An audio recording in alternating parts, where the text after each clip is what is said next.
It was so rare to catch a scythe out of his or her robes and in common street clothes. It's a rule in some places, but not in mid-America. Here it is just an accepted practice, although rarely violated. Then, as I settled in, it occurred to me why it must be. For our own peace of mind, we scythes must retain a certain level of separation from the rest of humanity. Even in the privacy of my own home, I find myself wearing only the simple lavender frock that I wear beneath my robes. Some would call this behavior aloof. I suppose on some level it is, but for me it's more the need to remind myself that I am other. Certainly most uninformed positions allow the wearers to have a separate life. Peace officers and firefighters, for instance, are only partially defined by their job. In the off hours they wear jeans and t-shirts. They have barbecues for neighbors and coach their children in sports. But to be a scythe means you are a scythe every hour of the day. It defines you to the core of your being, and only in dreams is one free of the yoke. Yet, even in dreams, I often find myself gleaning. From the Gleaning Journal of H.S. Curie. Chapter 7, Killcraft. During your year with me, Scythe Faraday told Rowan and Citra, you will learn the proper way to wield various blades. You will become marksmen in more than a dozen types of firearms. You will have a working knowledge of toxicology, and you will train in the deadliest of martial arts. You will not become masters in these things. That takes many years. But will have some basic skills upon which you can build. Skills that will be useless for the ones you don't choose, Citra pointed out. Nothing we learn is useless, he told her. While the Scythe's house was modest and unadorned, it had one impressive feature, the weapons den. It had been the old garage from the previous house and now was lined with the Scythe's extensive weapons collection. One wall was hung with blades, another firearms. A third wall looked like a pharmacist's shelf, and the fourth wall held more archaic objects. Elaborately carved bows, a quiver of obsidian-tipped arrows, frighteningly muscular crossbows, even a mace, although it was hard for them to imagine Scythe Faraday taking someone out with a mace. The fourth wall was more of a museum, they supposed, but the fact that they weren't sure was unsettling.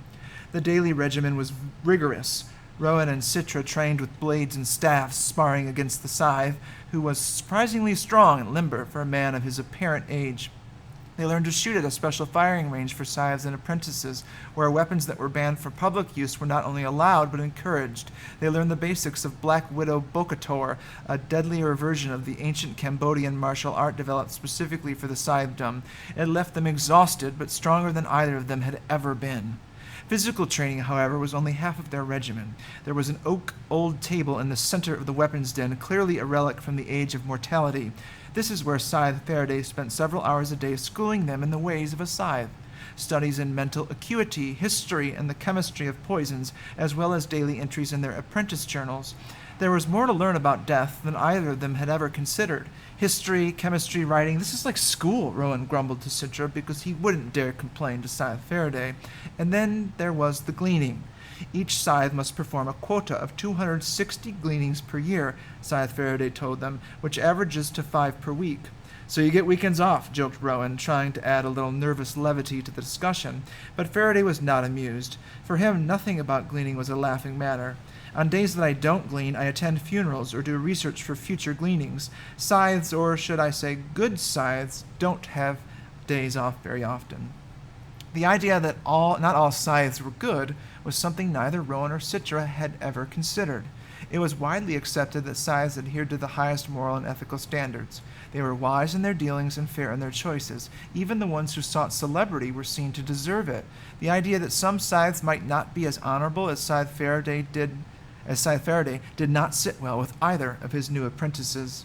The raw shock of gleaning never left Citra. Although Scythe Faraday had not, since their first day, asked them to be the life-taking hand, being an accomplice was difficult enough. Each untimely end came draped in its own shroud of dread, like a recurring nightmare that never lost its potency. She had thought she would grow numb, that she would become used to the work, but it didn't happen. It means I choose wisely, Scythe Faraday told her. If you do not cry yourself to sleep on a regular basis, you are not compassionate enough to be a scythe. She doubted Rowan cried himself to sleep.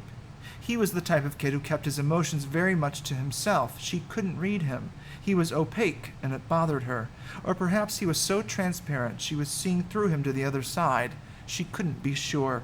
They quickly learned that Scythe Faraday was very was very creative in his gleaning methods. He never repeated the exact same method twice.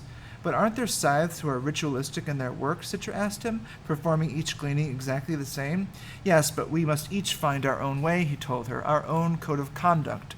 I prefer to see each person I glean as an individual deserving of an end that is unique. He outlined for them the 7 basic methods of Killcraft.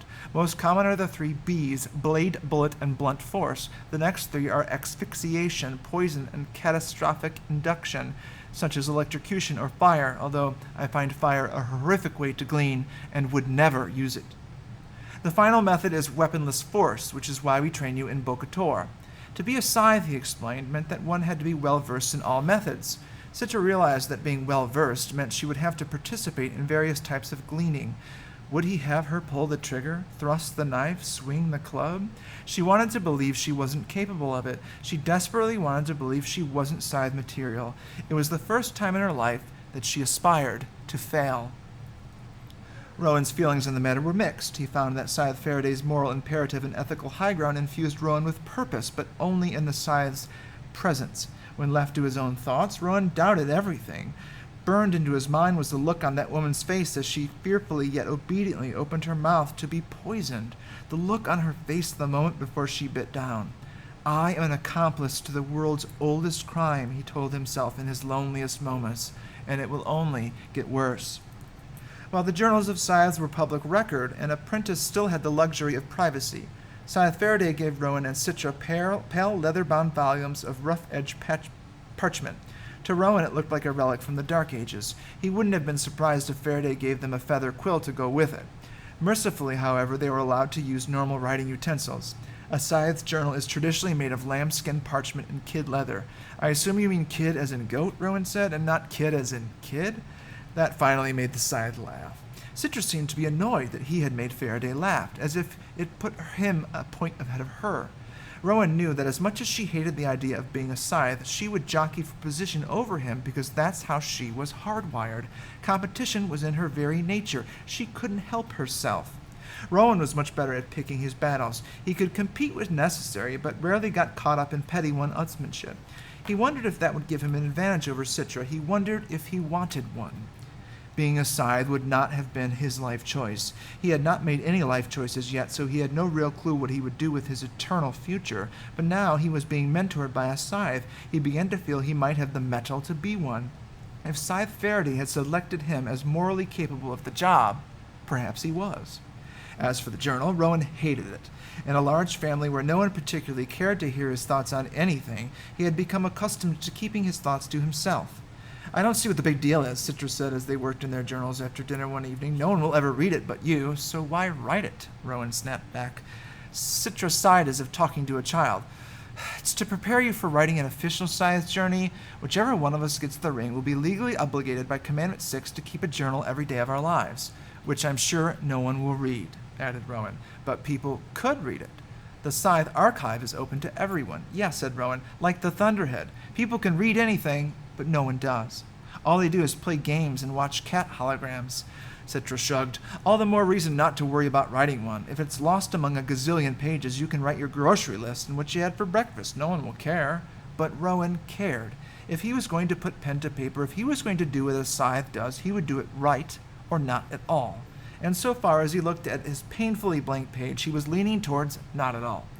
He watched Citra as she wrote, completely absorbed in her journal. From where he sat, he couldn't read what she had written, but he could tell it was in fine penmanship. It figures she would take penmanship in school. It was one of those classes people just took to be superior, like Latin. He supposed he'd have to learn to write in cursive if he became a scythe, but right now he'd be stuck with inelegant, sloppy printing. He wondered, had Citra and he been in the same school, would they have gotten along? They probably wouldn't have known each other. She was the type of girl who participates, and Rowan was the type of kid who avoids. Their circles were about as far from interesting as Jupiter and Mars in the night sky.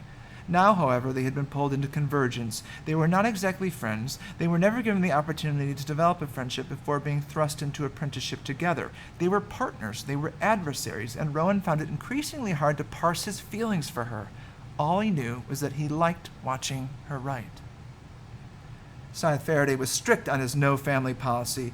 It is ill-advised for you to have contact with your family during your apprenticeship. It was difficult for Citra. He missed her parents, but more than that, she missed her brother, Ben, which surprised her because at home she never had much patience for him. Rowan seemed to have no problem with being separated from his family. They'd much rather have their immunity than have me around anyway, he told Citra. Boo-hoo, Citra said. Am I supposed to feel sorry for you? Not at all. Envious, maybe. It makes it either easier for me to leave it all behind. Scythe Faraday did bend his own rule once, however. About a month in, he allowed Citra to attend her aunt's wedding.